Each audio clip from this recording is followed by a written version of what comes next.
second board is up. Hearts are racing, hear the crowd erupt. Riders anticipating, chomping at the bit, eating up every second till the gate has dropped and they feel the pyrotechnics. Welcome to the world of super motocross, where riders risk life and limb to make it in the big top of racing for money and glory in American stages. From age 3, the journey begins for kids and their family on the grueling national circuit, seeking and racing for contracts and victories. So he exhales all the doubt inside, cause you know this time he will not be denied. Breathe the mission and ignite. Feel the rush and come alive.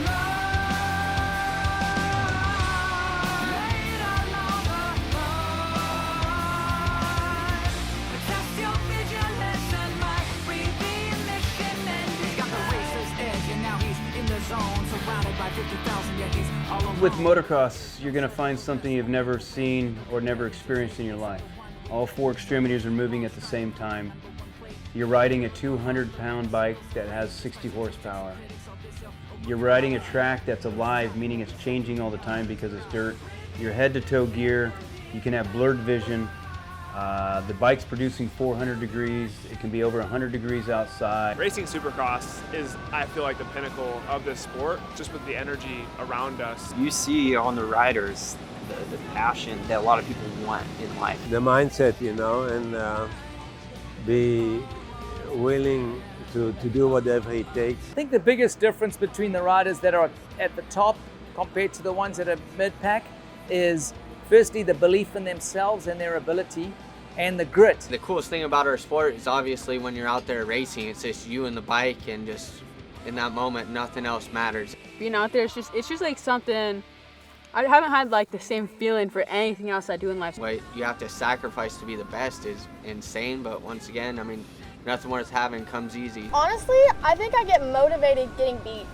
Like anytime I feel defeated, that's what like makes me more motivated to go faster. I feel at the end of the day, the reason that people race dirt bikes and the passion for racing dirt bikes is because it's in their blood. Whatever it takes. Why do 78,000 people come to Supercross? Because it's the most exciting sport on earth. And again, I'm sorry, but everybody gets thrilled by a big crash. And in motocross, they're the biggest.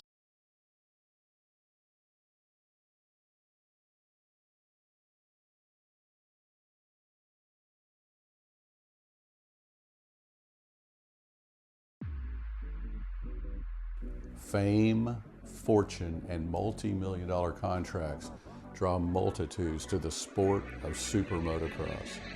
But success starts with lonely hard work. Meet factory Yamaha racer Cade Johnson. The back section of the hook is pretty good. Is it? Yeah. So that we'll go work that left is good. Yeah. All that's pretty good. Yeah. Sweet. Had no front fender looking today. Okay. All right. Let's go 3 times and then we'll do it again. Okay.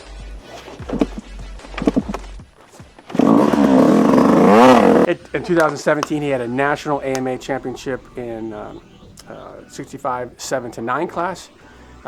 Last year, which was 2022, he had a national AMA championship, Loretta Lynn's championship in Mini Senior 2, and now we're looking forward to a national championship at AMA at Loretta Lynn's Ranch in 2023 on the 125 BC, as well as Schoolboy 1. BJ wants to work on your starts today.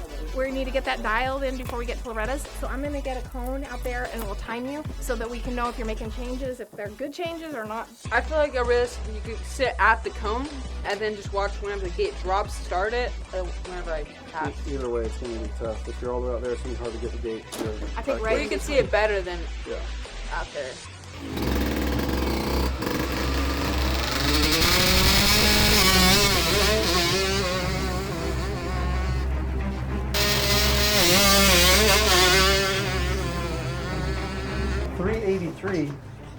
What is 383? 3 seconds and 83 milliseconds from gate dropping to him hitting that. 3.83. Yeah.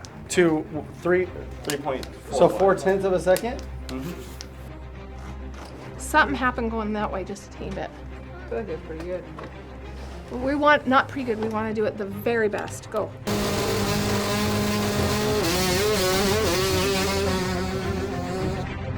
So those 4 or 5 starts were pretty good. 4 of them were really good. 1 of them I messed up a little bit.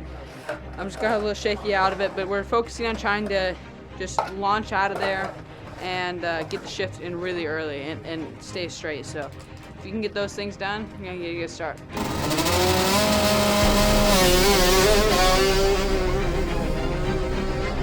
It's physically super hard. Like, you have to have extremely good endurance because it's super hot outside, first off, and the track is insanely rough. In this grueling male-dominated sport, there are exceptions to the rule. Meet 3-time AMA National Women's Champion Kylie Stallings. My typical week is Monday through Thursday. So I ride Monday, Tuesday, Wednesday, Thursday. I work out every morning at 8, and then we ride from 9 to 3. So it's a pretty busy day, and then after you're relaxing, washing stuff up for the next day, and I'm just getting ready for the next day. So yeah, pretty busy week, and then Friday, Saturday, Sunday, I just chill, hang out, and rest for another long week of training. Well, normally my races are far away, so we probably pack up and leave on like a Wednesday, drive down there, get there on Thursday, practice Friday, race Saturday, Sunday. So race weekends, I'm at the race, but during the week we're getting ready for that race and packing up and loading up stuff to leave to go to the race, depending on how far away it is. In amateur racing, you pretty much train year-round because the 5 to 8 big races are at different times during the year. It's not one series. And so you kind of have to be sharp, you know, for each race, and you can take a little time off here and there.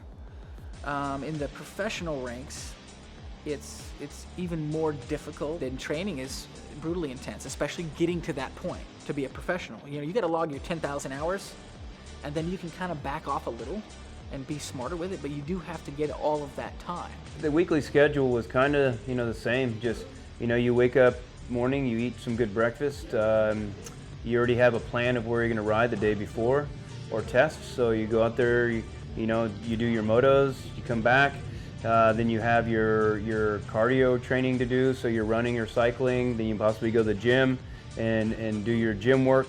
You know, for me, I had a family and kids when I was young, 24.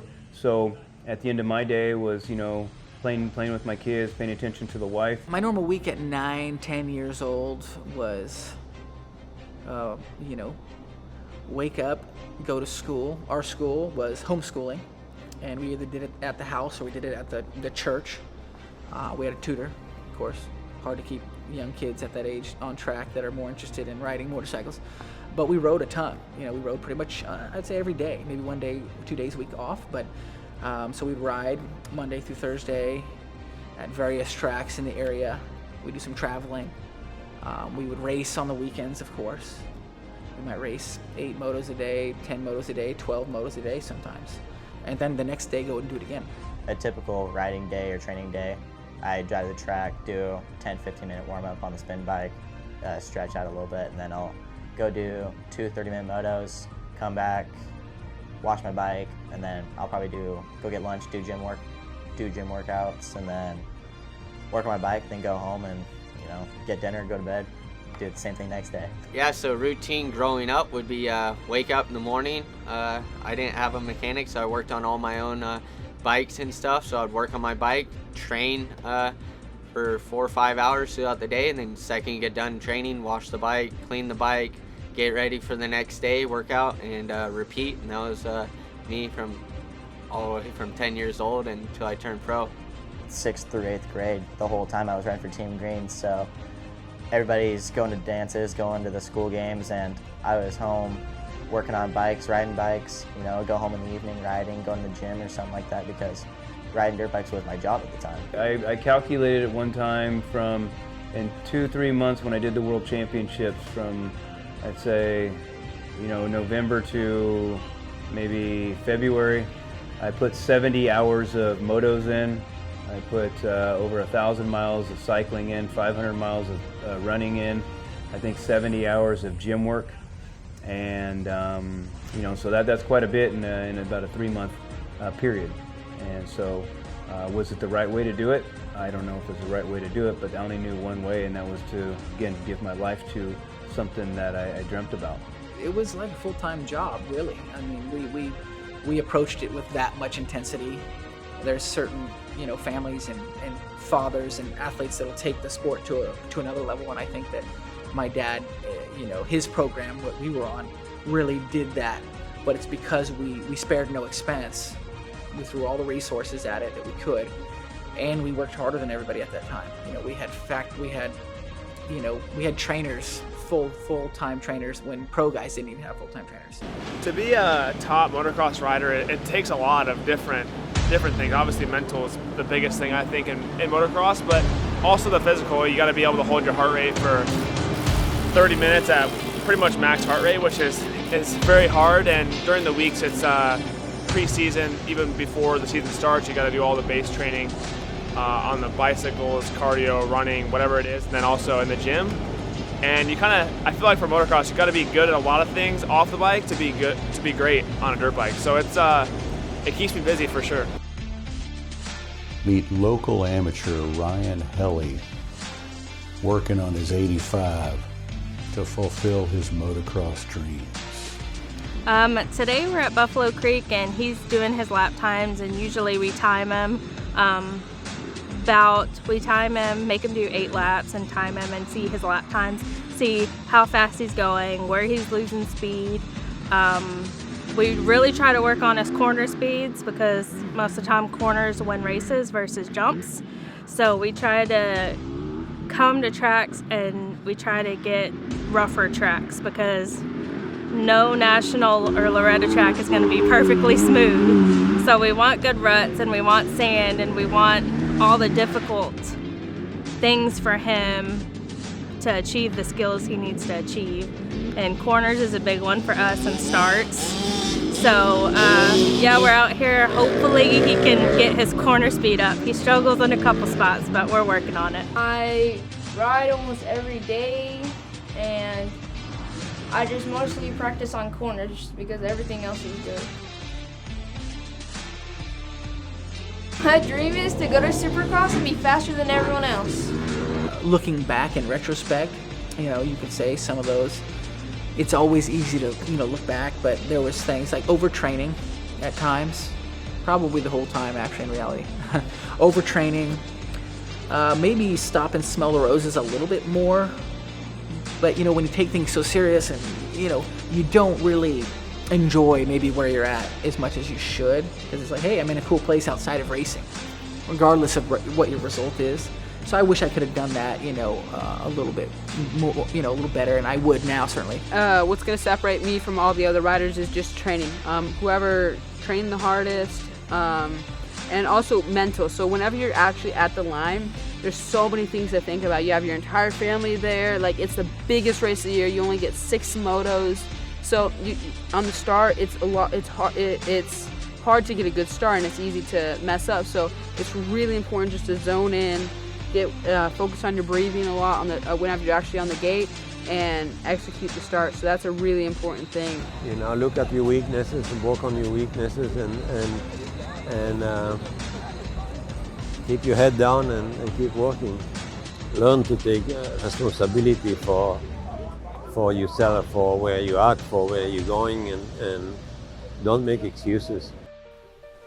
Cade Johnson and his family go to the National Amateur Race in Ponca City for contingency and to get the edge on the competition. So what's the plan today? What? What's your plan today? On this corner right here. Yeah, I'll go inside. Inside?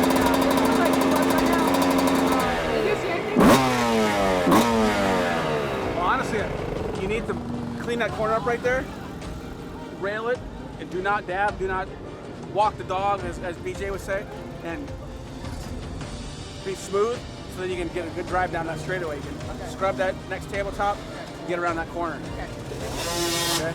Okay, you have a fan. How you doing, little man? How you doing? How was the track? Pretty good, pretty good. Who's buddy in my practice? It was after the tabletop, the double thing before mechanics area. I got a little squirrely in that. I hit it and I just stalled because it was so muddy. Yeah, it was pretty bad. And then there's one other spot on the track we think. After the After a little step up, it's a little greasy, but there's a few spots that are a little muddy. But it'll get pretty good. It'll get rough today. I'm excited. So now it'll dry out. Yeah. What class are you racing? The class 7 and 9. Okay. Well, good luck. Go get him. Honestly, she had to work. Someone has to make the money, and yeah, she has a really good job. She's a nurse practitioner, neonatal nurse practitioner, and she actually has a really good position in the fact that she works 7 24s in a month's time. Actually, it's like 26-hour shifts with how the organization of the shift goes, but it allows her enough time to like go to the really big races. And this is a big race, but not as big as obviously Loretta's or Minio's or some of these other races. So, like, we're almost on the line in staging here, and you're over here taking a shit. Better out than in. Gotta lose a few pounds. Yeah, gotta get that powered weight ratio going. Sounds good. Well, let's keep going. I want to get up there and get ready. Good. Goggles?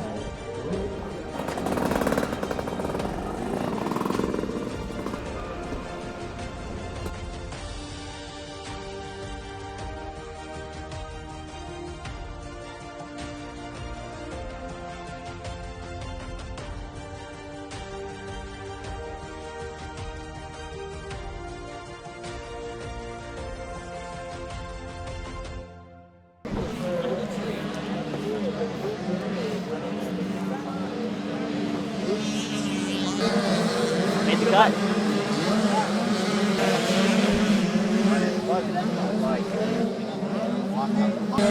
It's a 15-minute moto. That's kind of long. 15? Yeah. We were bitching on the other side, so. No, I ain't bitching. Is it here? I ain't bitching. I'm No, so we loving were it. bitching on the Money Creek side, so. Yeah, no. I'm loving it.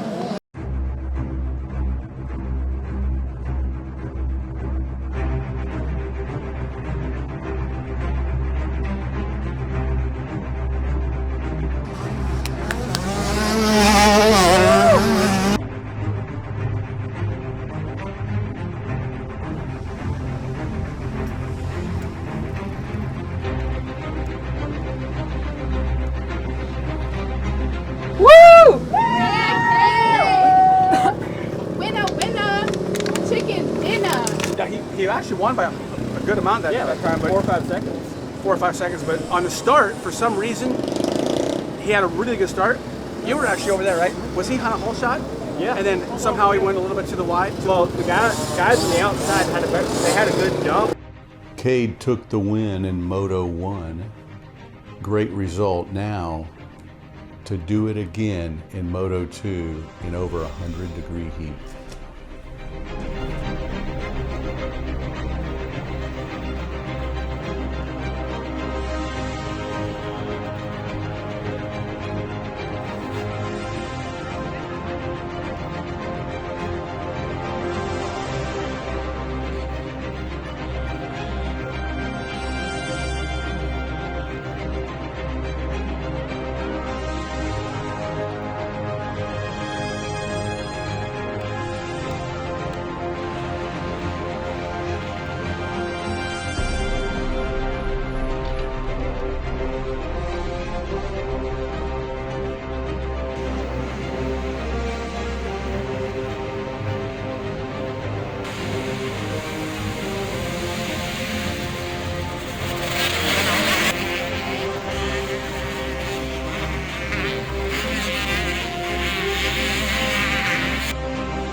What was the deal with that start?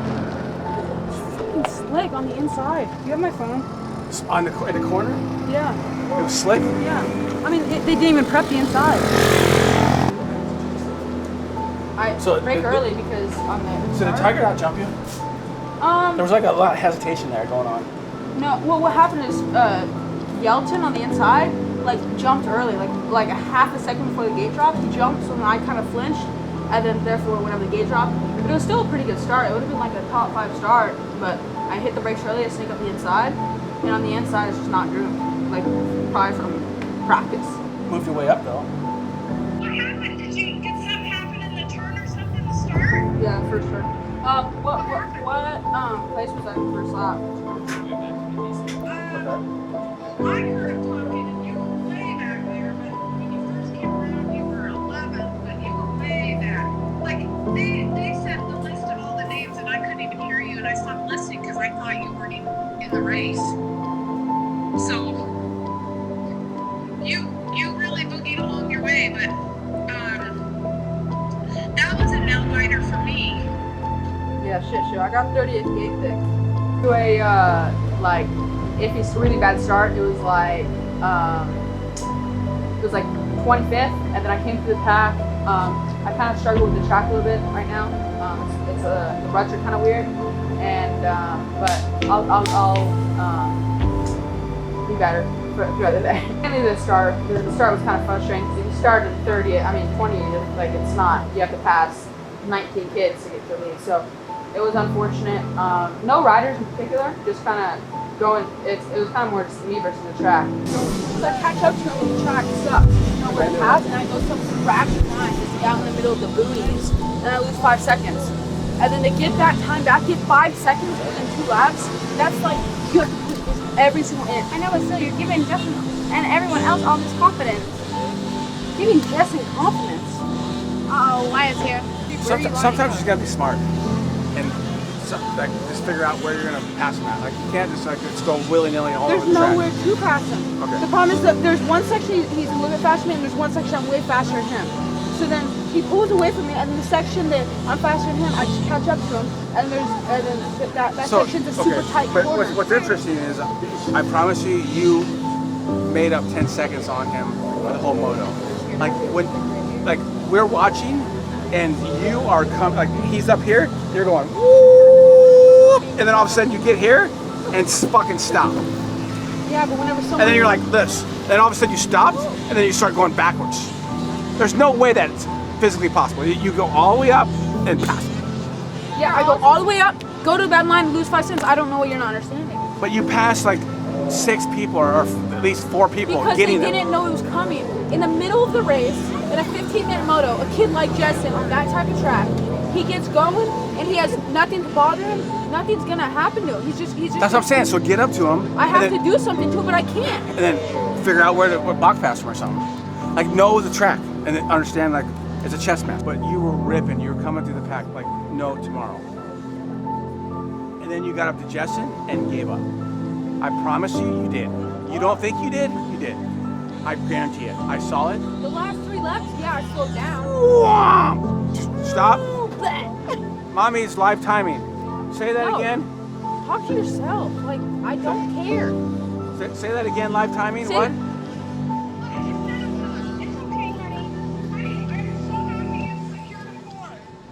So what happened though? Live timing We just what? packed the fucking van up. We get it. Sorry, my dad does that to me all the time.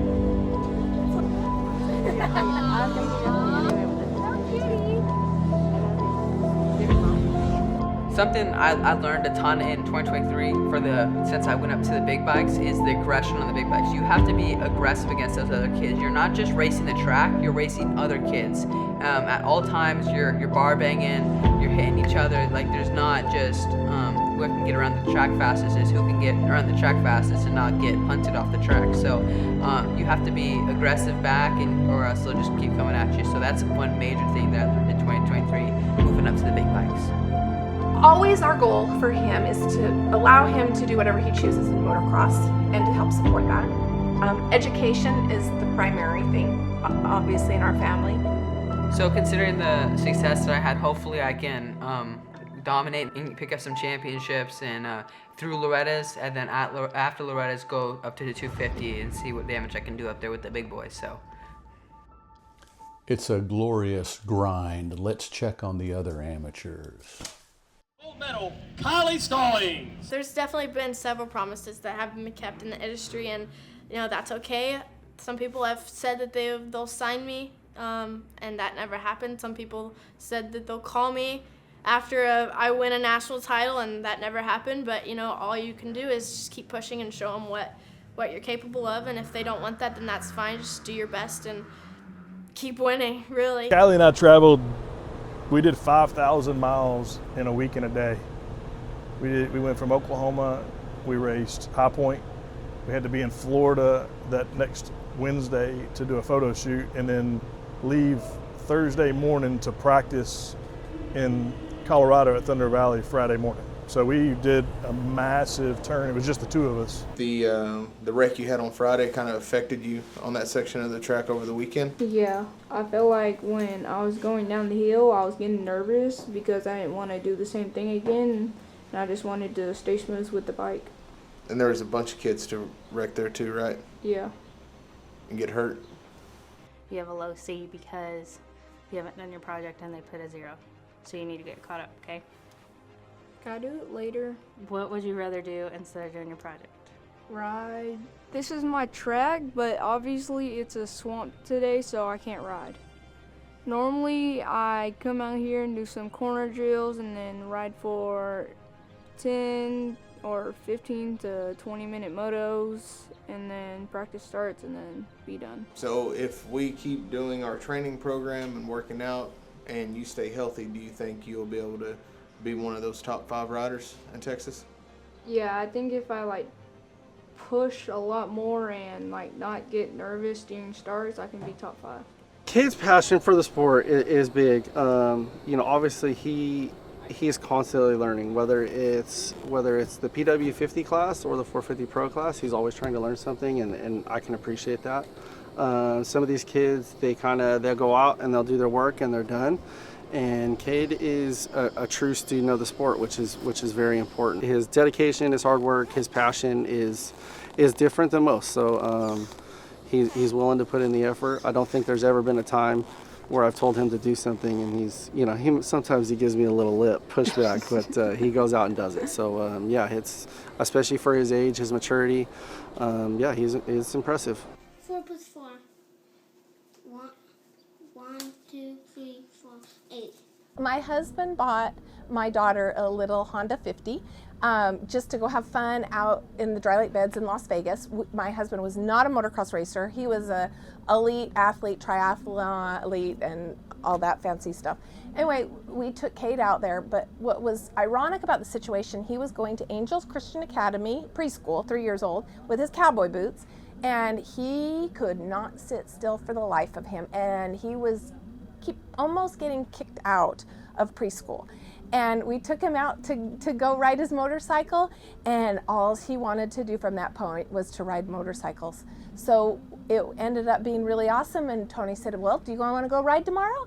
And he said absolutely, he wanted to go riding. And Tony said, well, if you're going to ride, you have to be the best one in your class. You have to sit on your pockets. And the next thing you know, the teacher says, well, how does Cade being such a good student? And it was because of the motorcycle. So from there on, we started doing that, and we went from cowboy boots getting kicked out of Angels Christian Academy to being the best one in school to riding motorcycles. And he just ended up going out there and kept doing well, and we just couldn't stop. He just kept growing and building and keep wanting to do the best he could do. Kylie Stallings' passion for motocross spills over as she leads a group of women racers, Ladies of Moto, in North Texas. If Chase Sexton was here right now, I'd probably propose to him. I'd get down on one knee and I'd propose to Chase Sexton.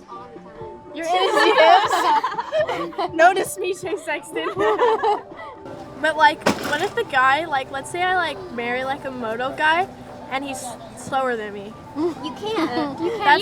That's a no-go, yeah. Yeah. That's just weird. I probably won't date for a very long time. Yeah. It's better that way. Focus on yourself. think it's more fun being single anyways. You don't have to worry about somebody. Yeah, and when you go out with all your girlfriends, like, it's really fun to be single and not have I was never allowed to like do anything. What? Yeah, like ever. That's why I need to just go for like some like college football guy or something. That knows nothing about moto, so I don't have to worry about him being faster than me or not. That's true. You wouldn't have anything to talk about though. Yeah. So my family's role is first off just to have fun. You know, they're all there for me anyway, so I don't want to, you know, be putting jobs on them. But they like to help me get me ready. You know, get food in my stomach, drinks, a good bed to sleep in, so I'm recovered for the next day. And then my team's job, the National Sheriff Association team, Yamaha team, they get my bike ready. So they bring the bike to the race, prep it, wash it, get it all ready to go. So whenever I get on that thing, it's 100% and ready to go. So everyone has their own little job that they like to do to help out with the team, and I just appreciate all the help from everyone. He started out racing that PW50 against the Cobras, and at that time we didn't understand what we were doing, and he would go out and win, and everybody's like, you have got to take this kid to some of the national races. Okay, we'll go to the national races. So we went in our little minivan, and we would tent. Everybody would show up with big rigs, and we would come out with our tent and our little pad, and we'd wash our hair in buckets of water, and he just started racing, and he won. He's won, and right now he's up to 69 AMA titles, 2 Loretta Lynn championships, and it just kept going. And once it's in your blood, you just can't take it out. Yeah, so for me, before I got on Yamaha, it was a little bit, it was harder. It was more on me. So like I had to make more, like my parents now help me with me and help me make decisions, and the Yamaha team does my bike, but then they had to do, my parents had to do my bike, and I was on my own, making my own food or whatever. So it was a little bit more challenging before I got on Yamaha, because now that I'm on Yamaha, all I have to do is do whatever they tell me and then go win, and that's pretty much it. So it's a lot easier of a job than I had before, but yeah.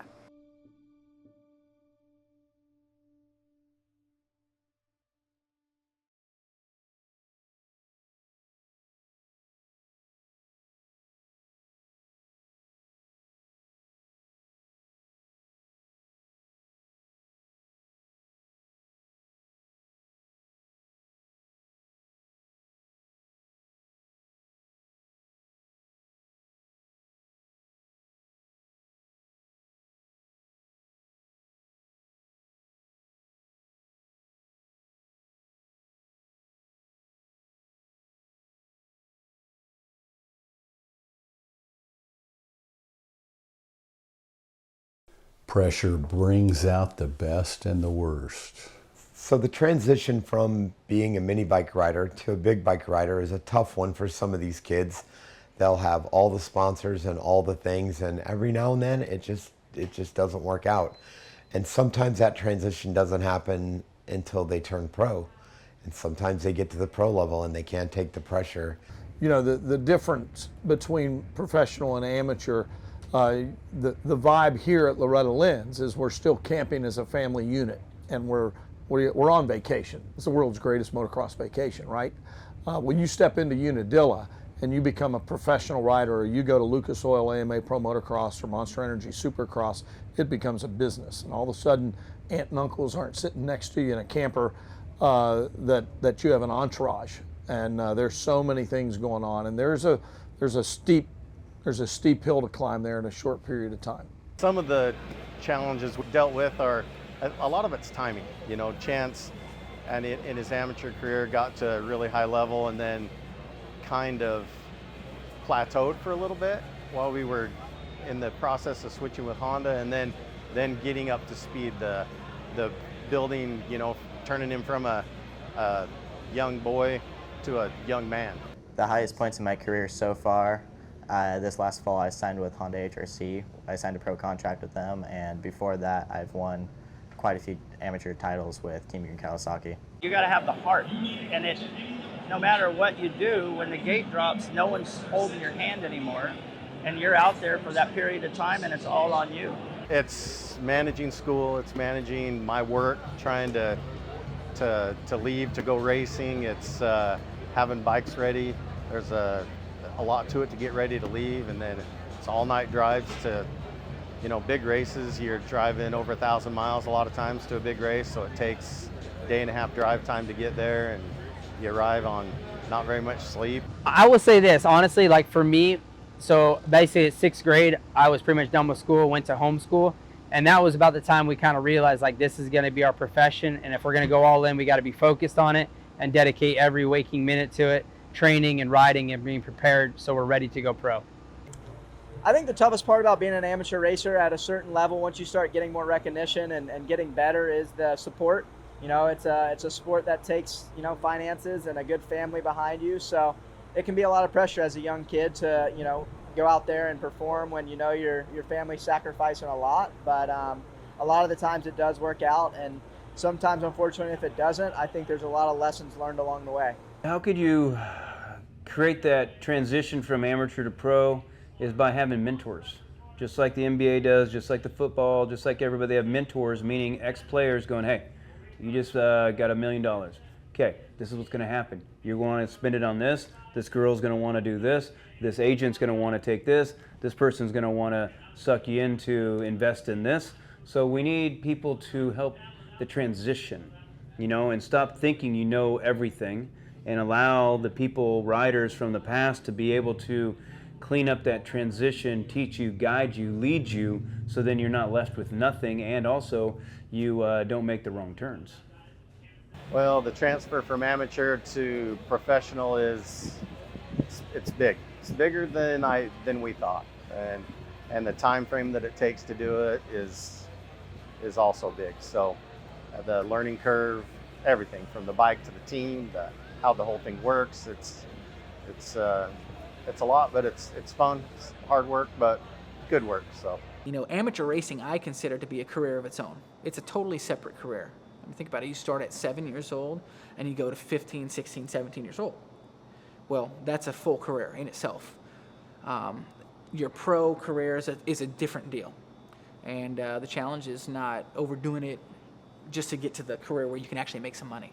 It's the most brutal sport out there. I don't think you can find a tougher sport, you know, where guys are riding hurt. You have to be such an athlete to be able to do this sport. I mean, people just think it's real simple to get on a motorcycle and twist the throttle and it goes by itself.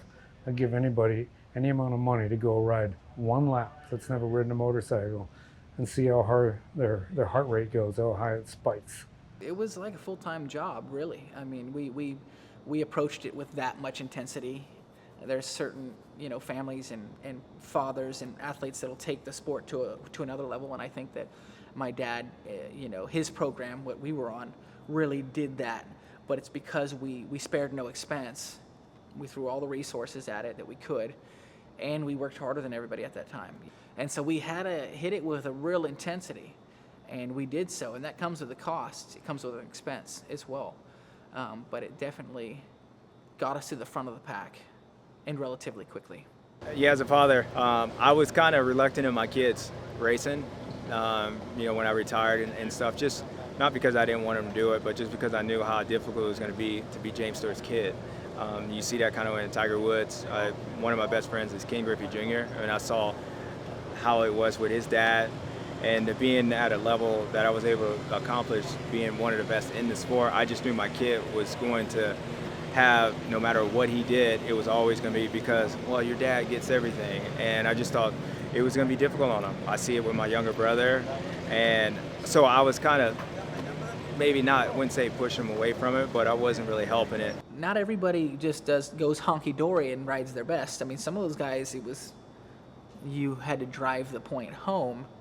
And so when you had no other options left, when that gate dropped, you got the whole shot and you won, because there was no other option for you, no exceptions. And that's why a lot of the guys that have less, a lot of the families who are not as well off monetarily, they have kids that go pretty hard and do well because they have to. Cade, he just finds a way to win. He digs deep, he finds a way. When it's his time to shine, he shines. You know, he has his bad days and his good days, but when it's time to win championship, he goes out and wins them. And that's what's special about it. So a lot of kids, they have way too much pressure on them, and their parents are yelling at them, and they're not very good, and they're just there to have fun. So a lot of times parents need to separate out if your kid's actually going in it to be the next Ryan Dungey, or if they're just riding it to have fun on the weekend. So a lot of parents don't really see that, and they're way too hard on their kid, and they kind of make it not fun for them. But my parents always were able to distinguish for me, and I had amazing childhood. It's a lot, and each family has their own variables, their own struggles, their own journeys. It's incredibly expensive. It's incredibly time consuming. You're tired. There's things that break. There's so many obstacles. But really, that's what makes this sport so magical.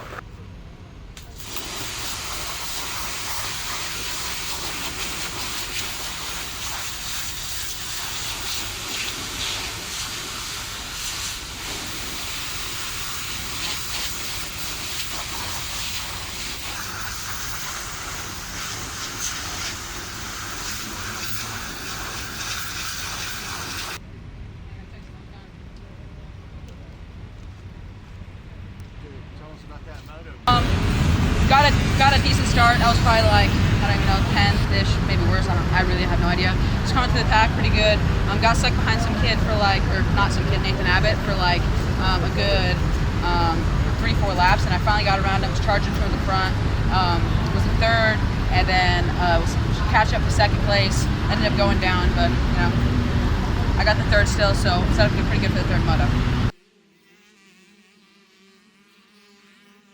So we went in with 28 tear-offs, and on the line I realized it was too foggy, so I ended up taking 7 tear-offs off, and I get more vision, but I don't have as many tear-offs, so it's kind of risky, but ended up working out. So right now I'm sitting with the 10th in the I went 10-3 in the 125 BC. So hopefully I can get another good result, third, second, even first. Hopefully that's the plan, and salvage either podium or championships.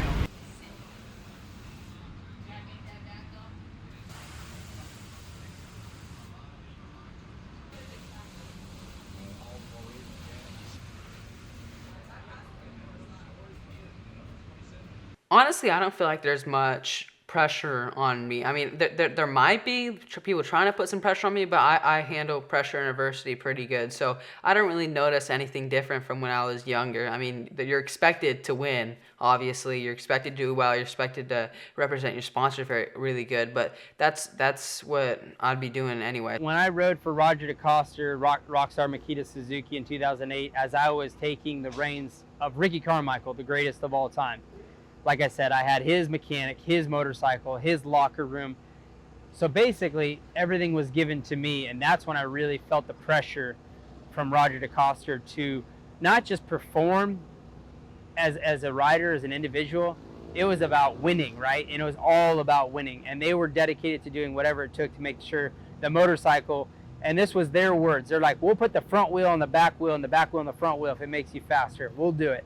And at that point, I was like, wow, okay, these guys are serious. Like, they want to win, and I get it. And that's when the pressure really starts to build, because the anticipation, the expectation, right, to win, to fulfill contract obligations, to be at the top. Yeah, you see a lot of riders that can handle the pressure and can't handle the pressure, you know, and that's why you see many riders come up through the amateur ranks and succeed, but then right when that sponsor comes to it, when you have to, got to, need to, they can't perform because now they almost suffocated themselves with, you know, the fear of failure.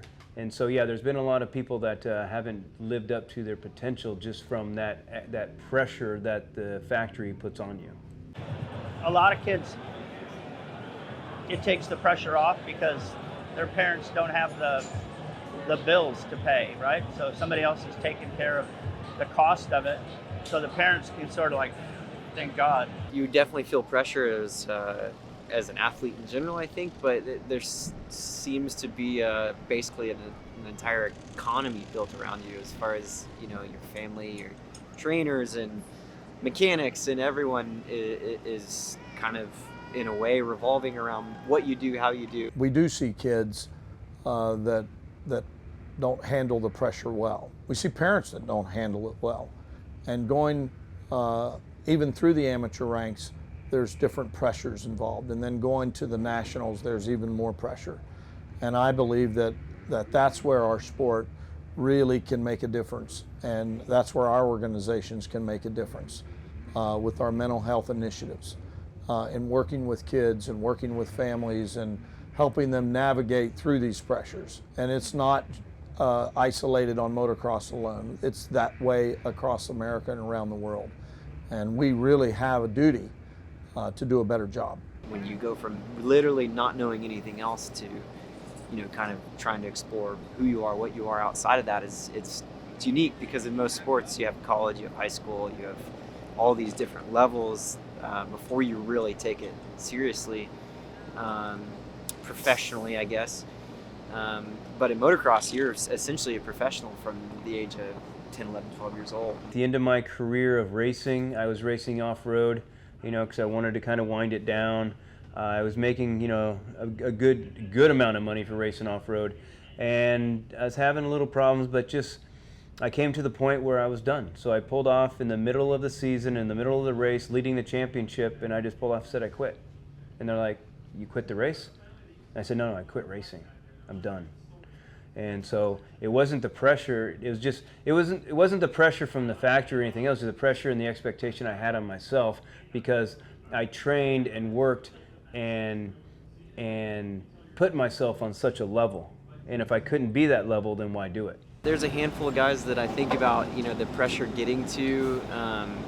There's definitely certain guys that thrive in it. Most of your champions are that way. But I think some champions, I didn't really love the pressure. I just was somehow able to kind of take advantage of the opportunities, I guess. There's some riders that are really good, but when you put them in this atmosphere, they can't handle the pressure, because I think they feel like they have to win all the time, because little Johnny right over there is winning championships. The other little Johnny down there is winning championship. So it puts a lot of pressure on them. Your mom and I, we put our lives on hold for the week. So I need you out there 100%. You're not going to get out there and toy around, mud, sweat, tears, and you got to go. And I know it's going to be deep. You're going to struggle. I need you focused. I appreciate you, but just don't worry. I'm going to get it done either way, so stop stressing about it, because I'm going to get it done. I'm not stressing. I'm just telling you, you need to focus. Okay, Get it done. I appreciate it, but I've got this and I know what I'm doing. Don't worry about it. You say that. I'll show up. Sure.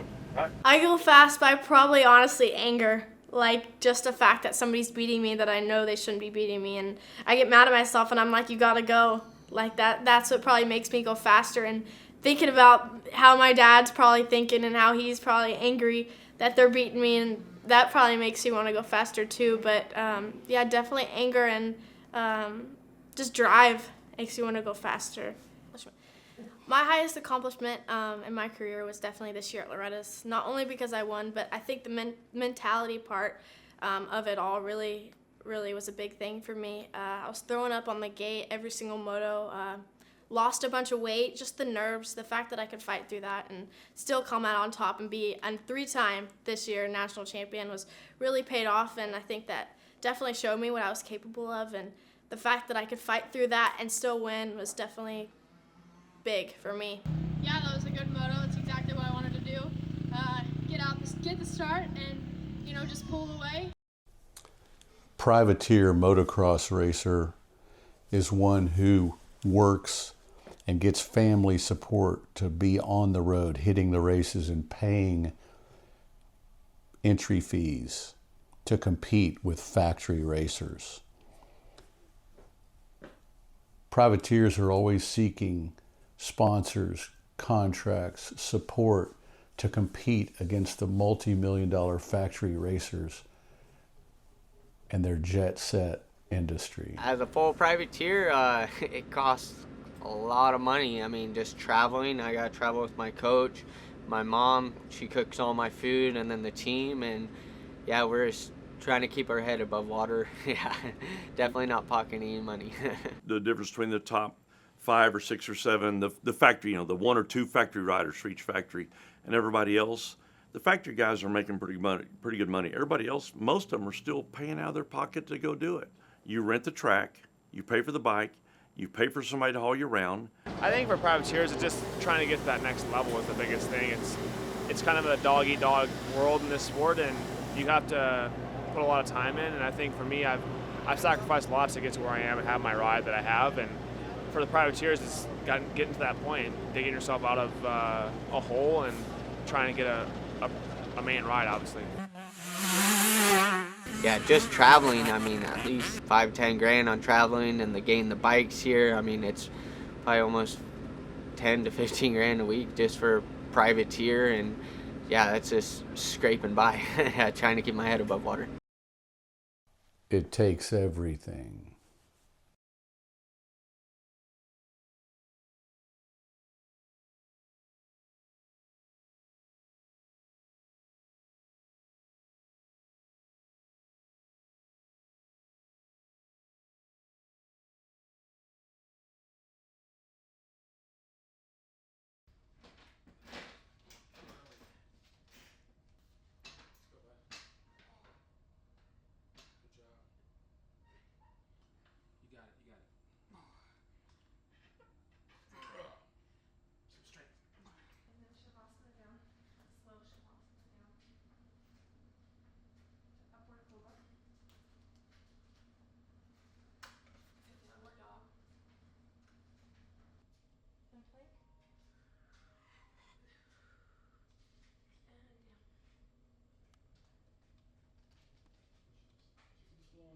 There's a few more B words that come to head.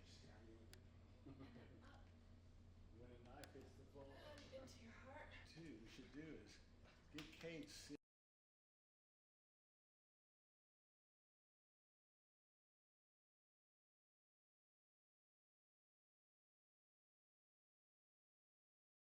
To be a top rider, obviously from a young age, my family and I had to sacrifice a lot.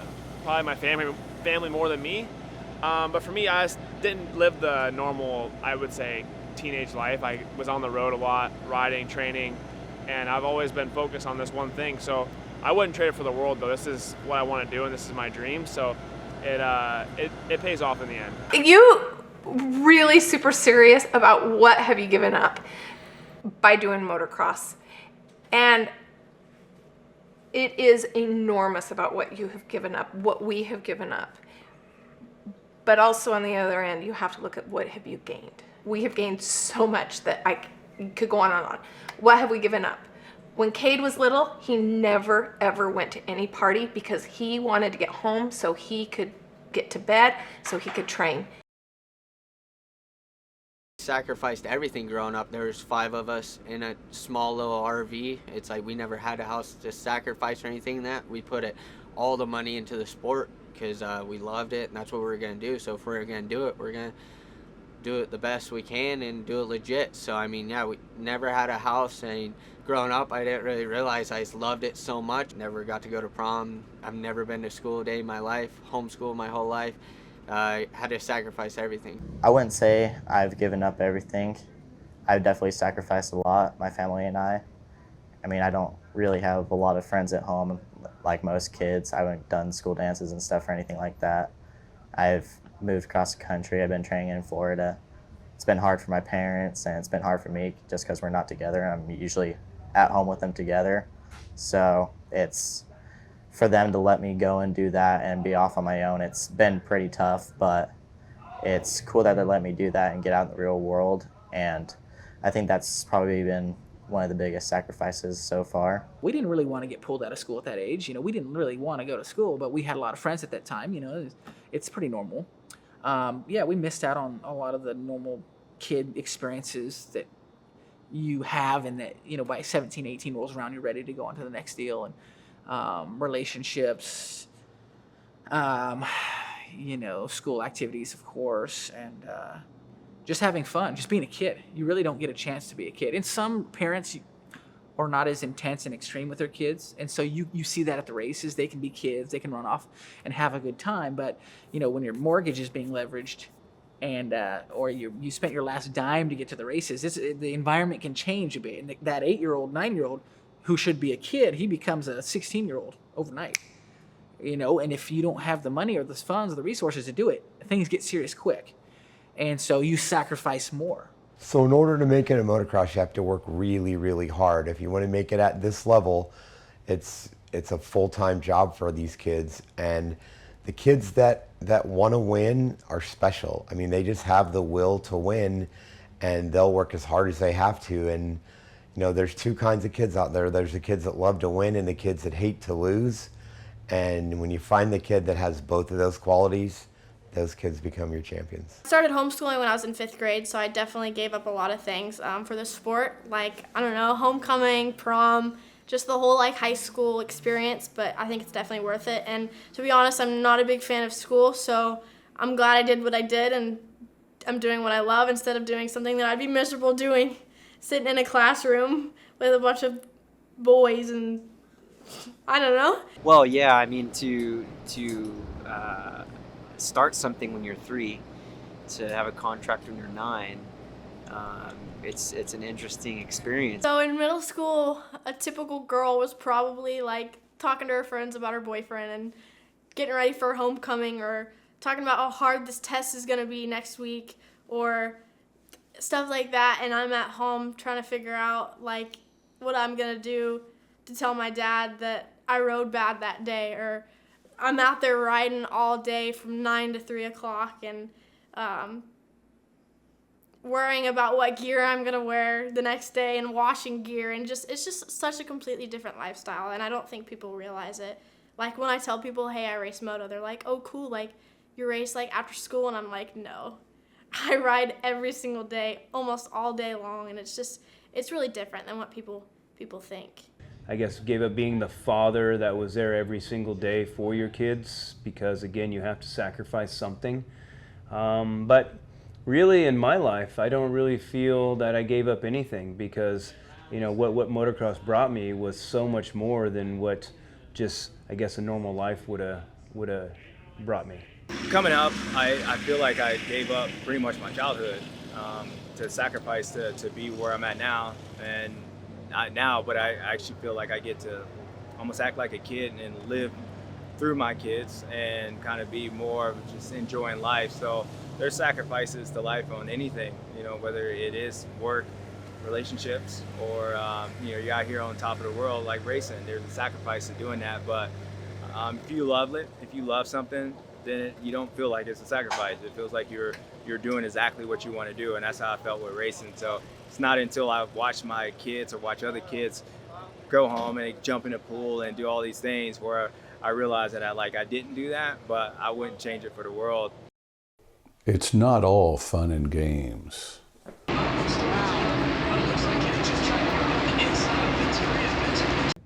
You know, motocross is not safe. In fact, it's the danger that attracts people to motocross. And we can't make it safe, but we can make it safer. And we do that. And we have several implementations that we put out there, but we're always looking. We have a group of people that are always looking on how to make it safer. There's no one person that can avoid all crashes. So 2023, I actually got pretty lucky. I didn't have that many bad crashes, but one of them was at an area qualifier for Loretta Lynn's. And I was in practice day just getting used to the track, and I come over this, there's 3 rollers and they're kind of turning, and I swap out mid rollers, and the handlebar punches me in the chin, and I had to get like 8 to 10 stitches, and my jaw was all messed up for a long time, and I had to race through it the next day. It was race day, and I had to ride through, and my chin hurt like crazy, but I beasted up and ended up winning.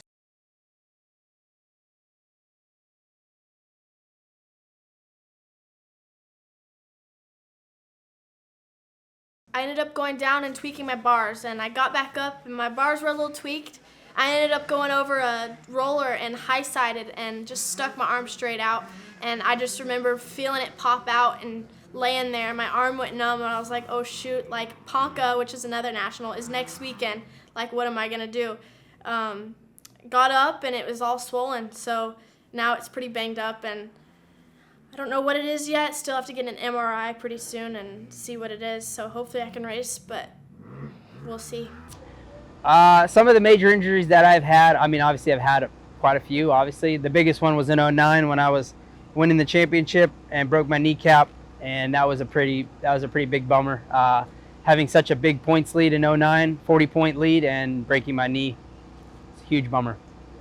Injuries are unfortunately a part of the sport, but it's like I said, it's all part of the risk that we take and to get to the finish line first. So for me, I think I can't really pinpoint one. I've had bad injuries, but they all kind of blend together, and you kind of just, as soon as you get injured, you push through that, and your mind's set on winning the next race.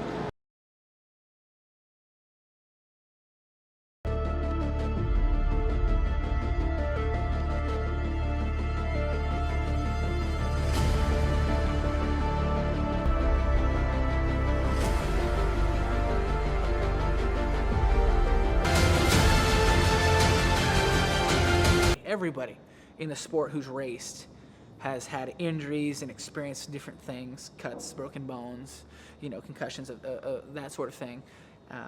And some guys have experienced many. And my old trainer broke his collarbone 7 times in the same one. And, you've got guys like Trey Kennard out there who's experienced a lot of those types of injuries. And yeah, I wish I could tell you. I don't remember what it was like to be landed on. Probably for good reason. I don't know if that's the concussive symptoms or if that's shock. It was a spinal cord injury, so I was pretty concerned. But I can tell you the rest of my career I didn't jump double or triple without looking over my shoulder. You can't get hurt that much and not have a little bit of fear in the back of your mind. But a good racer has a very bad memory, meaning he can't bring the past into the present. It was a horrible event, and I think it was something, as far as my faith is concerned, that God took and made into something special for me. So I appreciate that moment, even though it was very difficult. It was definitely a turning point in my life that I wouldn't take back. My worst injury, probably my kneecap last year. Kind of a freak accident, but whenever you bend your knee all the way, you have about a ½ inch gap on your knee braces, and I shattered my kneecap and stuff. But I was doing really good last year, and unfortunately that happens, but part of it. Well, it goes back when a rider has an injury and now you've got to get him back, it does start once again back with the physical side. That is he capable? Is that injury completely healed, gone, and it's in the past? Typically that's the case, but that memory that they have from so much riding typically comes back, and as soon as there's no more injury and you get back into the riding, I feel like normally that isn't such a big thing to get over. Also because when they are injured, that desire grows again because they're out of it. So there's the will and the desire that gains. Injury is the problem, but there again, it starts with the physical to get past that, to understand that, okay, he knows that injury's gone and it's not affecting me, and the balance comes together, and then they're pretty much good to go. Yeah, probably the worst injury I had was probably my navicular. I mean, it still hurts. I mean, if you want to know what the weather's like, I'll tell you when it's getting cold, because it still bothers me. Yeah, my navicular is probably the smallest bone I ever broke, and it's the worst one, and it's ended a lot of guys' career.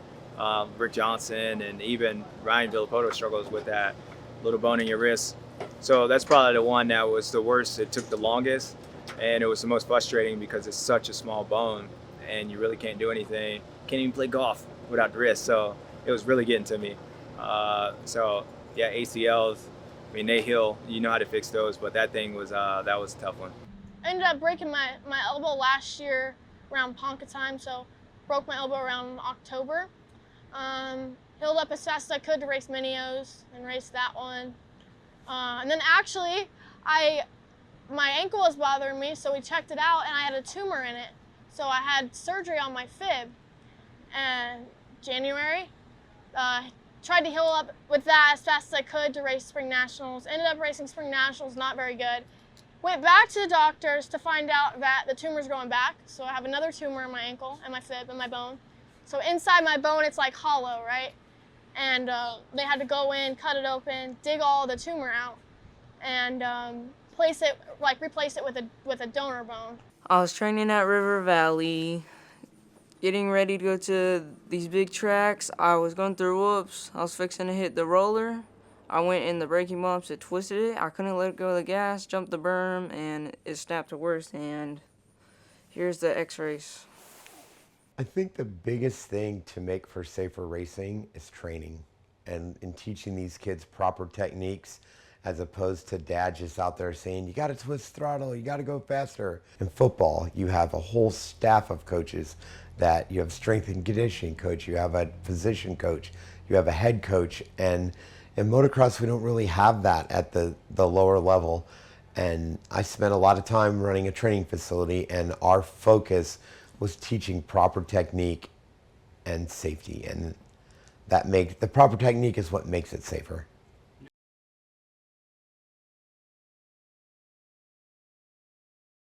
Ultimate goal for me is to win multiple championships. That's why I got into the sport. One's not good enough, so yeah, go down in the history books, but also win a lot of championships.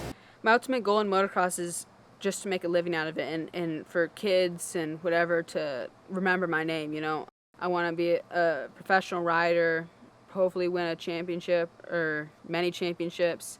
And just have fun while doing it, not make it necessarily like a job, just have it a fun job, I guess you can say. Well, I think it comes down to desire. You know, I think every sport, they start young, but I don't think it starts where they straight away think that they're going to be champions. They start with the enjoyment, the love for the sport, wanting to do this motorcycle, I'd say, lifestyle. And then it evolves. I think when the parents or the family and the kid comes an athlete, gains, I'd say, more or better positions, starts to see that, hey man, I have something in this, I think then it starts to really evolve, and then it's the lifestyle is completely devoted to developing that and then going through the ranks. And when you just continue to see a race here, a race there, a Loretta's title, or things along the way that help justify the effort you put in, just helps keep the drive going forward. What first got me hooked on dirt bikes was my dad. He did it for fun, and he took me to the track, and I was just a little kid, and I hopped on his dirt bike with him. He rode me around on his gas tank, and I literally fell in love. And from that day forward, I ended up getting my own bike, and was just addicted. And it was like an adrenaline rush I've never felt before, and I just wanted to do it every single day. When I was a kid, 15, 16 years old, right, the drive is to get that factory ride, to get noticed, to have the opportunity, right, to go racing and make money and to make it to that level, right? That's always the focus, that's always the goal. I think part of what drives people to do this sport is one, people don't know any better. A lot of us start at 3, 4 years old, and so it's just something you grow up and I heard the term adrenaline junkie a lot when I was racing, and I just thought, man, I'm not an adrenaline junkie. I don't want to, it's about the flow state or whatever it is, the working towards a goal, all these different things. I didn't realize until I was finished racing how addicted I was to the chemicals. I remember, I had to take some time off for a head injury, and I was kind of 5-6 months not doing much, and I went and rode my mountain bike, and I kind of washed the front end out and stayed up, and I just started laughing, kind of like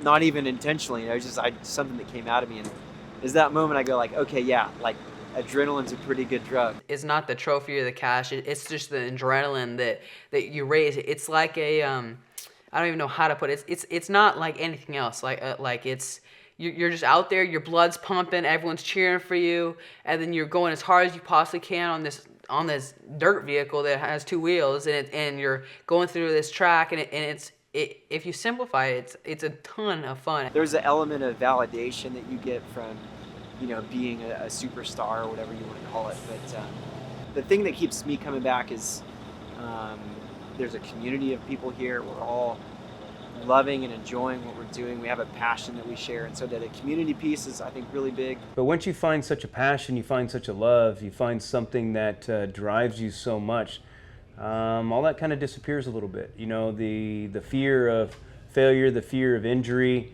you know, I guess the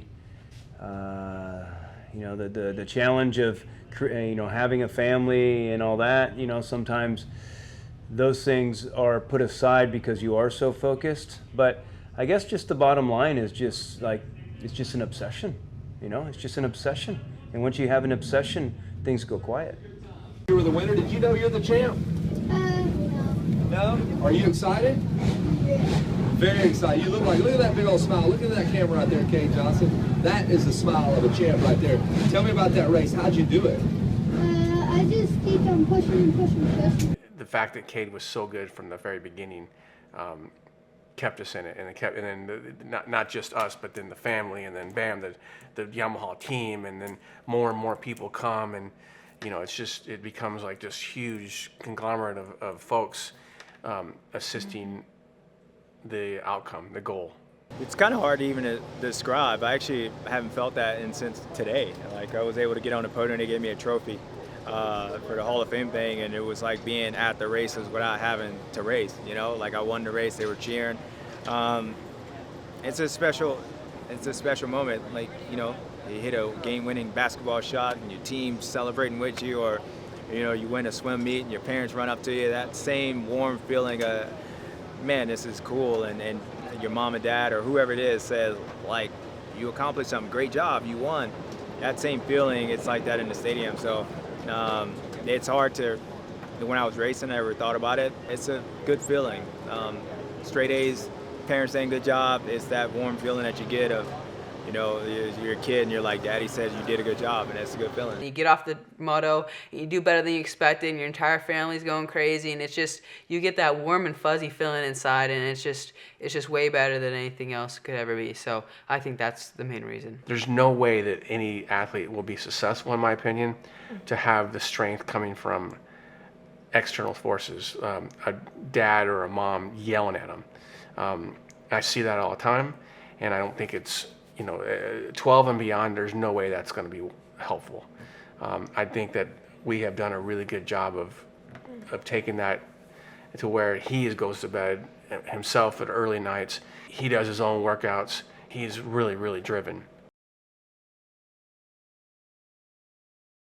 The feeling of being faster than all of these competitors that you've never, that you're not normally faster than, you're just passing them like they're standing still. That's a special feeling for sure.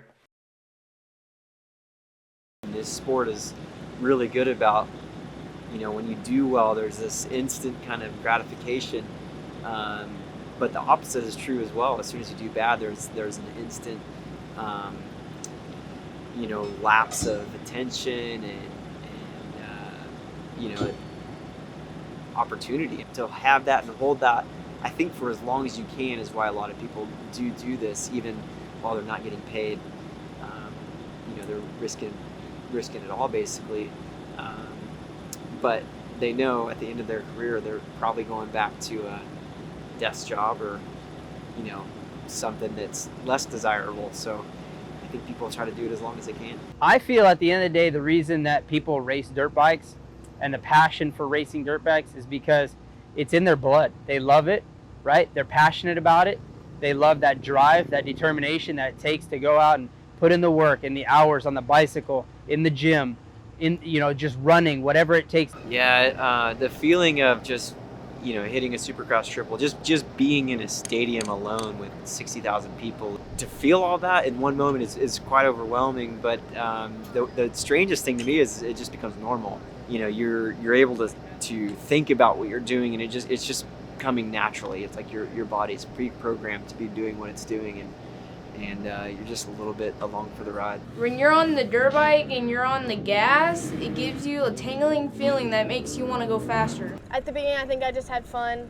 Like, my dad took me to a golf course. I would just ride around. Like, I had fun.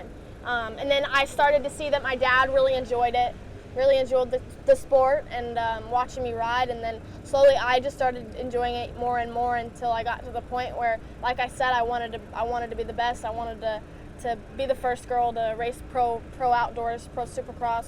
I wanted to, like, be different. I didn't want to just be some girl that wins Loretta's. Like, I want to be more than that. So I think that's been my goal since the beginning, and yeah, I'm trying to make a difference and maybe be something that nobody else has done.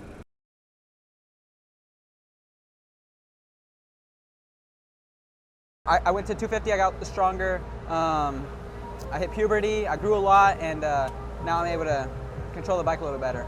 I found Cade. We were at some local events because I live in Texas, and I'd seen the kid riding, and then once he went to the national level, then I seen him start producing there. He was on, I think, Husqvarna's at the time, and then so we ended up signing him when we knew that Yamaha was coming out with the first 65. So at that point, we signed him to ride the 65s. Well, the people you ride against are a little more fierce and aggressive, but competition's stiffer. To do the best I can and take it race by race. My goal was to go to Loretta's and win. I let my support team down. I really wish I didn't let them down that bad, because my dad gets bikes ready to go, my mom gets the food and everything ready, and we go to the track and race, get ready, and then we try our best to win. Considering everything the riders invest into the show, what can be done to reward them for their hard work, risk, and sacrifice? I always felt that our sport deserved to be more international and more bigger, you know. And the million-dollar question, right? What needs to change in the industry so riders can make more money? There's a couple easy ones there, like just pay more for one. That's the easy answer, but there's really a lot more than that as well. You would think at the end of the day the pay would be better. I mean, after being Supercross around for whatever it's been, 40 years, that it would be better. It's not. It's the same as it's been since the 90s. It's crazy. And the privateers are the ones who suffer the most, although they're the ones who keep coming back and wanting to race. Motocross is growing, but we're still not at the level of stick and ball sports where there may be 100,000 kids racing motocross in the United States and there's 20, 30 million playing baseball. So the market is so much bigger in stick and ball sports, which makes the TV market bigger and the advertising revenue bigger and everything larger. And I don't know that we'll ever grow to that level. I mean, and I don't know that we want to grow to that level. The biggest thing in the industry that needs to change is the top riders. I mean, don't get me wrong, they deserve the money that they're getting. Trust me. I was there. I was that guy one time. It needs to be funneled down more through the privateers and through the industry of the riders, so that way they can make an income, they can have a lifestyle, a living, provide for their family. And I feel like the top guys, you know, they're getting paid a good amount of money, where if some of that was taken away and spread evenly across the field, everybody would be able to survive. I would say what needs to change in the motocross industry for riders to make more money is to not have the people on top trying to handcuff and suffocate the people under them. You know, they got to remember what the show is. They got to remember what is bringing them money, and that is the riders. And it's pretty sad for me to see these people just get, you know, more money, more money, more money, more money, but the riders don't get more money except through the sponsors. And so when a rider can't even sell his own merchandise at a race that everybody's coming to see, well, there's a sign right there. You know, I've heard the argument about, man, motocross is so dangerous. These guys need to make more money. That's not what it's about. It's about the money that they bring into the sport, okay? You got somebody that can play cornhole, and you got millions of people watching that on ESPN. Anybody can play cornhole, and it's not very dangerous, but when you got millions of people watching it because they can relate to it, it brings in more money. Unfortunately, that's the way it is. With motocross, it is way more dangerous, but people can't relate to it. The average person, we as moto people, we love it. We live it. We watch people a rider clear a 90-foot triple right out of a turn or just skim across the whoops, and we're like, man, how did he do that? The average person looks at that going, he's just holding on to a dirt bike, you know? So that's tough that somebody in baseball can sit on the bench and make $2 million, and a motocrosser risk his life, barely has enough money to get to the next race. Well, the payout for professional motorcycle racing is really controlled by the sanctioning bodies, and they're not really distributing much money down to the riders. Most of that is staying with the sanctioning body. For the risk that's involved and for the costs that are involved, I mean, these guys deserve to be paid some money, you know. I don't know how they do it. Like I say, you need a lot of help in this sport to get to the upper level. We have all these guys out here racing. There's 40 of them, and there's double that trying to qualify. And yeah, there's only a select few that can retire off of it and live off that for a career. All these riders and whether it's racing or anything, there's a certain love for it, and I think they wouldn't be here if they didn't love doing it. And so you kind of understand the position. Maybe you won't be able to, you know, retire off this, but it's giving you something. Yeah, I don't know who's making the money. I've never, you know, I'm sure people don't want to know who's making all the money, but yeah, it'd be nice if our sport, you know, if you didn't have to pay to race, you know, I don't see basketball stars or football stars or baseball people having to pay to get on the playing field to go play their sport. Yet in our sport, the riders have to pay, or somebody's paying for them to be out there, and then the payback is just minimal, you know, for the risks and the costs that are involved. Are you that greedy that you can't even give a little bit more up for these riders that are padding your pocket? If you didn't have these riders, your pocket would not be padded. So to me, it's a big question and kind of a little bit of a slap in the face. I believe Feld, honestly, at the end of the day, they're the Ringling Brothers, right? They're a circus show. They're all about making money. I get it. That's their job. That's their business. That's what they sell. They want to get people in the stands. They want to sell hot dogs. They want to sell T-shirts. They want their kids to come to the race. You know, the riders to perform, put on a good show, a close battle. You know, maybe a couple of crashes here and there that is unfortunate, although that's part of the sport, right? And Feld, at the end of the day, they're doing the best job that they can to make Supercross what it is, where it's appealing and exciting. Money can change people very quickly, and I think when you have riders that are retiring, being done with the sport, have no money in their bank, and they gave everything that they had, you know, it's a sad day when you're making, you know, millions and millions and millions and millions a year. But again, you know, us riders are looked at like kind of dirty tear-offs. Once we get a little dirty, we tear them off and there's a new rider. So for them, it's no big deal. But I think it comes to scale. You know, when you look at football or basketball or baseball, you've got, it's just a bigger industry than motocross. Motocross is in a lot of ways still a niche sport, and I'm sure there's a power dynamic there that, you know, riders don't have a lot of say as far as what happens with the events, you know, even the track safety and things like that. And I know certain promoters are trying hard to fix that, but I think until really the riders say, hey, we're not going to do this unless you give us some sort of voice, then I don't really see a whole lot changing. You know, I've been in the sport for 39 years, and I've never seen the purse go up that much. And yes, the rider's salary's gone up more, but that's only for a certain amount of riders, and that's coming from the manufacturer still. But from the event, you know, these purses aren't going up. And so it's a sad thing. It's almost like they need to reverse the purses and go, okay, we're going to pay from 10th down. Because from 1st to 10th, well, they're already making enough money. So let's go from 10th down so then the privateers can actually get to the next race and maybe have a little money in their pocket when they retire from a sport that's been so dangerous and so hard and you made so much money from. So I think the biggest thing that can help motocrossers is for the purse to be more at pro racing.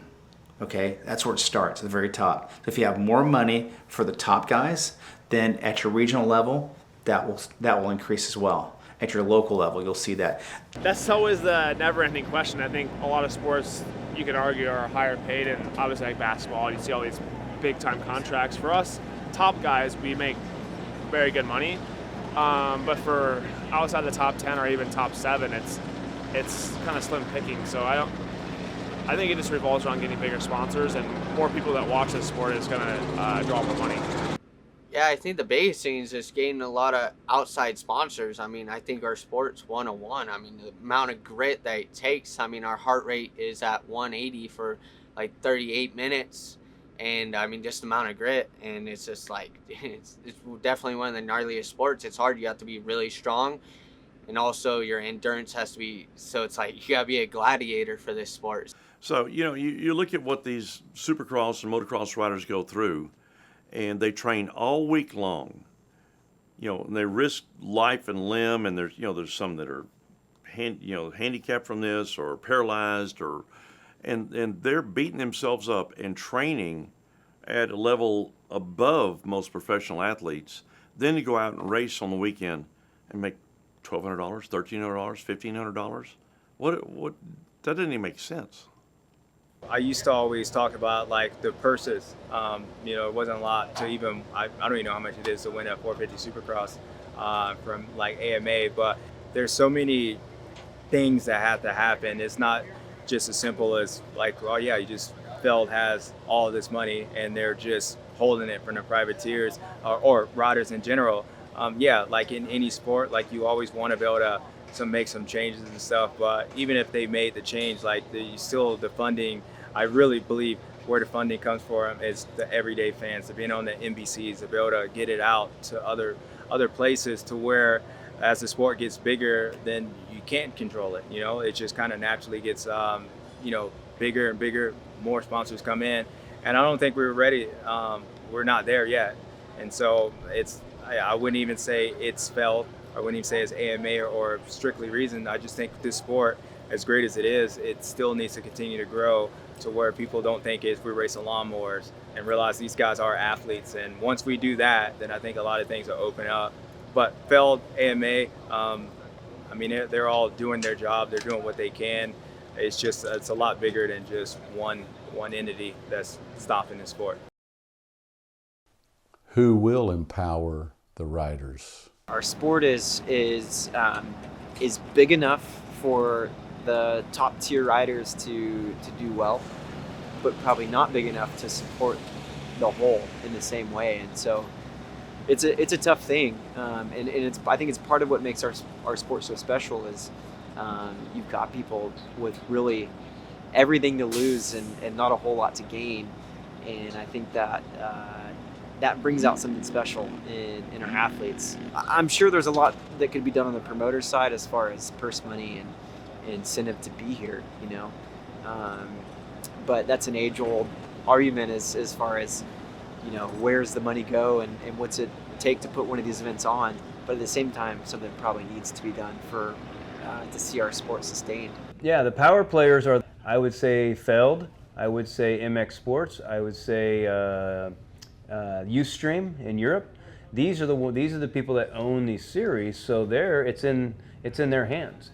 The fingers are pointed at you. We're a bit of your children because you are this umbrella, and so it's up to you to reward the people that are rewarding you. I think probably a riders association would be something that would be great. I don't think a union is the way to go. I think the riders probably need something to give them some type of voice, but the problem is, as our career spans are so short, that to get people organized, willing to pay money. I mean, it takes money to run an association, so you start asking riders for money, that gets difficult. So I don't know. There's probably too much of a monopoly in some different areas. I think the riders probably could use some more power. The riders they're going to need to, and I don't know exactly how to do it, but they're going to need to have a stronger position in determining what they get paid and what happens with the whole event. And it's one of those things you think maybe they almost have to protest at an event, but you don't want to hear that happen either. But they have very little power with the promoter. That needs to come from the sanctioning body, and the sanctioning bodies are not really protecting the riders. They're protecting the promoters, because they're making money off their fees they charge the promoters. So for them to help the riders, they're kind of like, well, I don't really want to do that. That'll cost more. Well, we'll get less fees. And so there's a ton that I would say the AMA and Feld could do to improve conditions for racers, to pay more money, to have more money on the pro purse, to not charge us, entry fees. And I know they do that in some sports still. Those guys make, $3 or $4, $5 million. But you could also lead the way and lead by example and go, hey, this sport is going to get ahead of the curve and we're going to do what's right because these riders are a part of the show. They are the show. Even the guy in last, even the guy trying to qualify. You need those guys. And so to take care of those guys would be the better thing to do, the right thing to do. Allowing sponsors into the racing, into Supercross, for example, to be a vendor, to be able to sell, merchandise rights. I know the story with, we'll have to ask Chad on this one, but the merchandise that they used to sell with James Stewart, Ricky Carmichael, and Chad Reed on it. I don't think those guys ever saw a dime. We'll go straight to the source on that one. We'll see if that's true. But there's a lot there, and I would say the sport is a bit behind the times in terms of unions, rights for riders, health care, taking care of your employees, essentially. They're pretty far behind. We're not NFL. We're not baseball. We are not NASCAR. We're not Formula One. To have a unified force in motocross is very difficult. We tried it in the past, in the Stanton days and this, and not too many people really even sent in their application to make it happen. The problem that I see is that you got the top guys making so much money that, well, why boycott a race? But then you have the guys in the back that can't boycott the race because they're not making any money. And then you have this sport that's a young man's sport. And young men, they're not thinking about the future. They're only thinking about right now. They're only thinking about themselves. And so it's very difficult. And then again, if you're going to have a union, then you got to have the factories behind it supporting you. So, there's a big chance that if you boycott the race, well, you could lose your ride. And then again, if we have 5 people boycott and one person doesn't and races, well, then he gets those points. So it's a very hard thing to do in motocross, The problem is everybody's such an individualist that if it comes down to them agreeing on something and holding their feet, then they get pressured and somebody will break stride. It's hard to do. And the only way I think it would work, and I've told that to the Feld guys, is if you want to have a meeting about that, we have to invite Feld to be in on it. Like, you don't do it behind their back. You don't talk about, a takeover, a coup, and not invite them. If you have something that's constructive and we think it can help, if it's a group insurance plan, or, we've talked about all these things we've spoken about before, it just never really gets done. I think riders having a unified group or a union, I think it's been tried in the past, and I think everybody's just so busy doing their particular thing. I'm not so sure that riders understand what it takes to stick together and be like a union or a unified team. Everybody has their own ideas, and I think it'd be tough. I think it's been tried in the past and it really hasn't worked. Riders Association is a wonderful idea, but there's 2 sides to that story too. As we've seen in other sports, you have to have somebody like a Trey who's very responsible, and right, wrong, any relationship is 2-sided. And with that, the riders need to speak up, but they also need to realize, whether it be Felt or MX Sports or whatever association, it's a relationship. And they have expenses and a business as well as the athletes. So it's a wonderful idea, but it has to be treated as a relationship where there's 2 sides of the story.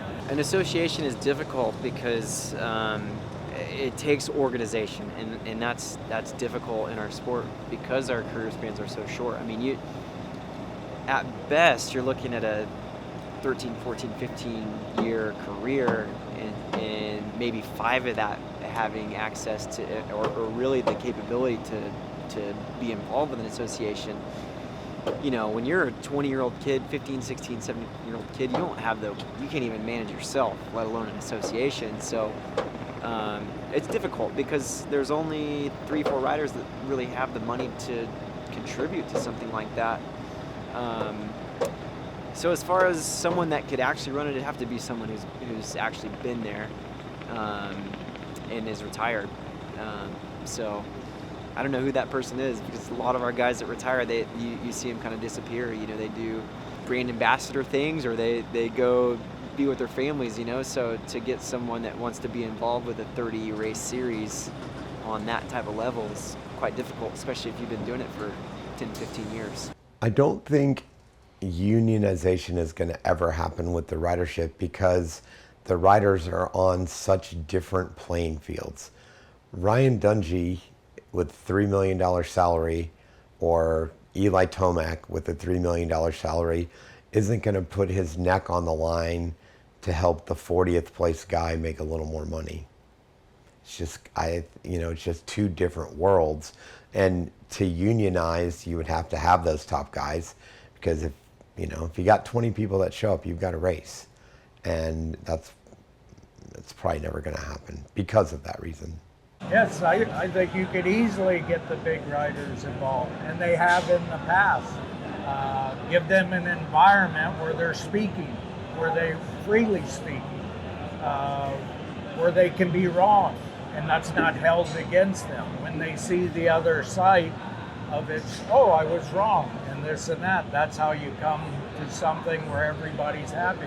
And that works for the sponsors of the event, as well as the people competing in the event, and ultimately the fans and the people who watch the event and supports the event.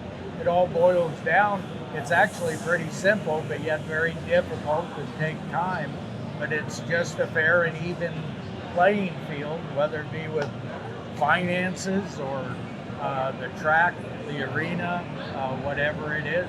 There definitely needs to be a voice in the riders, especially if they're making so much money now and it's becoming so popular, and then the consequences of it. I mean, how can't you have a voice of it when things are so dangerous and things are becoming so popular? And then when things become popular, more people make money, but not what's making it popular, the riders. You know, you give a kid a chance to race for a factory team for free who's 15, 16, 17 years old. He's going to take it without thinking, is this the right thing to do, or shouldn't I be paid for this, like an adult would? The difference in professional sports salaries when you compare a baseball player to a motocrosser, and a baseball player's making $40 million, and motocrossers certainly aren't in that arena. And then you go to the baseball stadium, and they're playing baseball in empty stadiums. The money, I believe, is coming from media rights and television packages and those large dollar contracts that allow those teams to pay those athletes. Motocross isn't there. Supercross isn't there. But we're working to get there. And as those television rights get larger, you will see, I believe you'll see larger purses and larger payments back to the racers. We're still fragmented. The riders can't sell their own, apparel here. Those rights belong to someone else. So if for us to do everything like some of the bigger sports, it's going to take time, and everybody has to work together. If everybody wants to split off and try to take it over, it's going to be terrible. AMA has done a ton of good things for motorcyclists, from street bikes to dirt bikes, racing, everything, for a long time. The next thing I would like to see them do is dictate to the promoters a bigger pro purse for pro events. I think that would be monumental. While the debate on pro rider compensation rages on, let's check the progress of our amateur heroes. My first moto today was at 10 a.m. It was the 250A moto. I got like 4th or 5th on the start. I felt pretty good. And on the first lap, something in my motor, a bolt came out, oil was leaking out, so the clutch was fried, it blew up. pretty early on, so I wasn't able to finish that moto, which was really unfortunate. Felt really good, but we got the motor switched out. We got a new bike, so we're gonna go ride that thing for the 450 and see how it goes. So then we had to switch bikes to the other bike we had for the Open Pro Sport Moto, and I started in like 5th-ish, and I made some moves early on into 4th. I got right behind Andrew Short, and it took me a little bit to get around him because he has some amazing racecraft. So finally got around him. Was in 2nd for a while, felt pretty good. I'm 3 weeks off of a collarbone break, so my right arm got a little bit tired. Got passed by one guy in a 450, but I felt pretty good overall. I ended up P3. It was a good stepping stone for the rest of the week and for what's to come, so I feel like we can just go up from here. The whole mindset changes. It goes from, I mean, don't get me wrong, it's still fun, but it goes from just do it every weekend for fun, just to go hang out with your friends, to this is my job, and I gotta go and I gotta execute and know what and you're fighting for contracts, you're fighting for jobs, you're fighting for a future in the sport, and so everyone rides a lot harder, focuses more, and it's better racing overall. That's why everyone likes watching the A's and pros, because they're all racing for a job. So that's why it's so awesome. If you really talk about the reality of what we do in this sport and what goes on behind the scenes, people have no idea.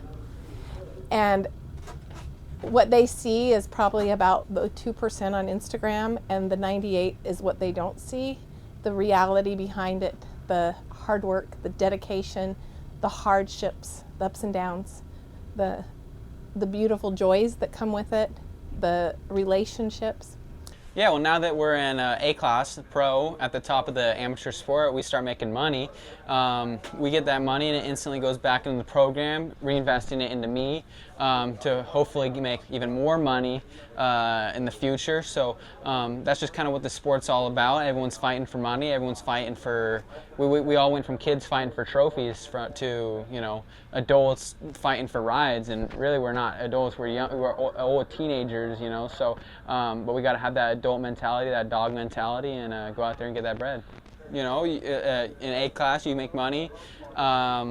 We put most of it into the team, I guess, but I get like 5-10% to put into whatever I want, stocks, whatever, and just so if I have some money at the end of this. Well, someone from we have I like the combines and the futures. There's some guys that come up and talk and kind of walk you through the sport, and there's like about 10 things that the teams grade you off of other than just pure results, which is really cool. I don't know if I can share those secrets, but some of them are like marketability. If a brand can market you, that's extremely important. How fast you are, how nice of a kid you are, how much people will remember you.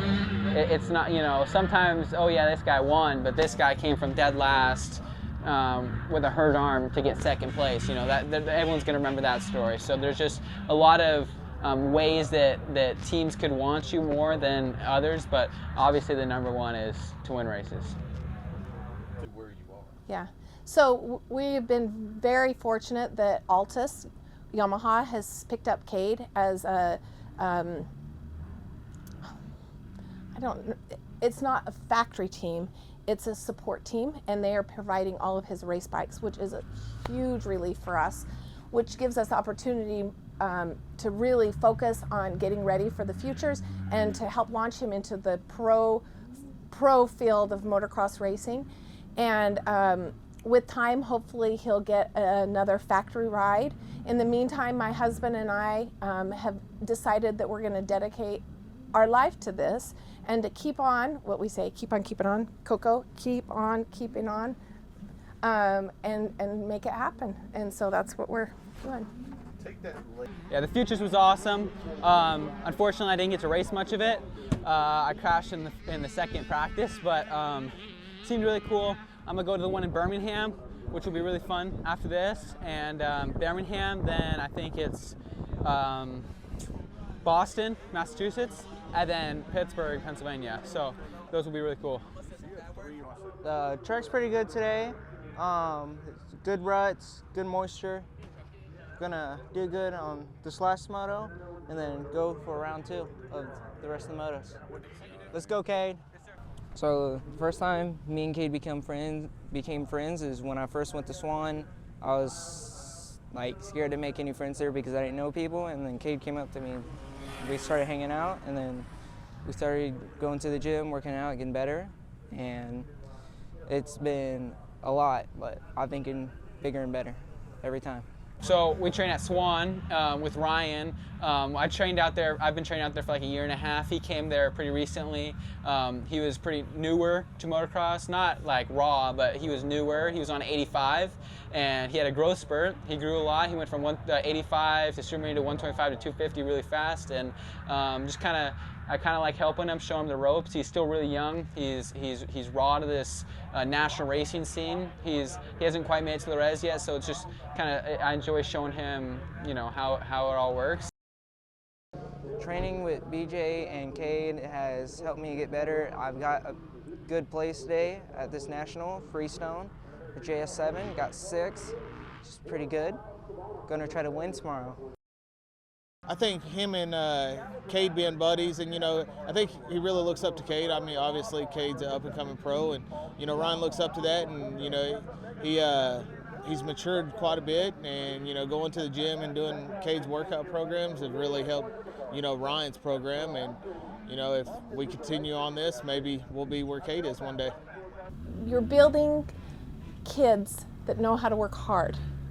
You're teaching kids to have hard things come along their path, and they have to learn to get past them and learn that in every experience in life is an opportunity to learn and grow and to help other people. You learn about community and the importance of helping each other, because we are a small-knit community. We travel the country together. We're all meeting up every 6 weeks to go race. With Ryan staying at the training facility, I mean, it is, really hard on the family sometimes. I mean, and it's not all the times, but, sometimes he's off training and they're doing gymnastics and they're having to travel for that. And me and Ryan's traveling for motocross, obviously. So you got to make sure that when every once in a while you do have the slow time, that you're spending family time together, and, you're not losing the family time with everybody. Oh yeah, like I'd love to go overseas and race the Europe WMX stuff, just because it's so much bigger over there, but it's gonna take a lot of support. We're working behind the scenes to get that done, but I don't know, sometime in the future. Can't really release it yet, but that's what we're hoping for. But if I went to a pro outdoor motocross round and raced the men, the boys, and got top 10, I'd make some pretty good money. So. Ty Masterpool's privateer efforts pay off, and he gets a factory ride.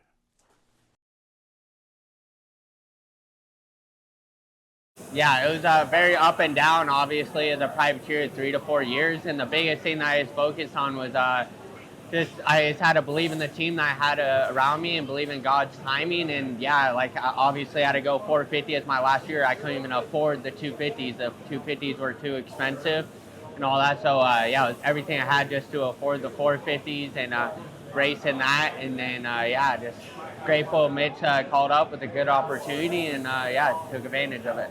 Yeah, when we heard from Mitch and Kawasaki that the deal was set for next year, yeah, a lot of joy, a lot of, yeah, I can't put it into words how comforting that was. And Ty's been through a lot of adversity.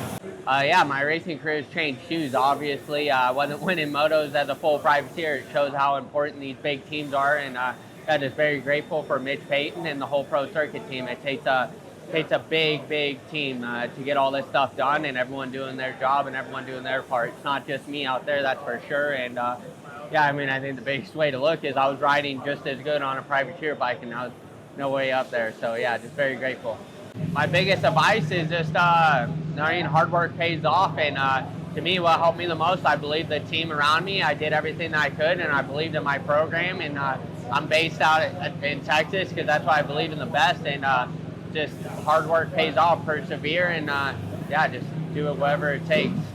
The fact, like as a privateer, you've got all these things that you need to get in line, whereas these guys, they have everything laid out, and it's so wonderful. they spoil. Look behind me. It's an army behind me, and I mean, dude. I mean, whenever you go to their race shop, it's a whole warehouse. There's so many people, and they all don't get enough credit. That's for sure. There's so many of them. It's just really grateful, and definitely a lot of people working their butt off who don't get enough credit. That's for sure. And here, every aspect that we would, do we switch boots? Do we do this? He has the finest equipment and the finest people around him. Yeah, I definitely see money, but I'm hungry for more. I'm putting it right back into my program. We're building a new race shop there. We're building a 30 by 40 gym, and yeah, I mean, I'm not here to participate. I'm here because I believe I can be the best, and that's what I want to be. So yeah, all the money that I'm getting, I'm putting it back into my program so I can do everything I can.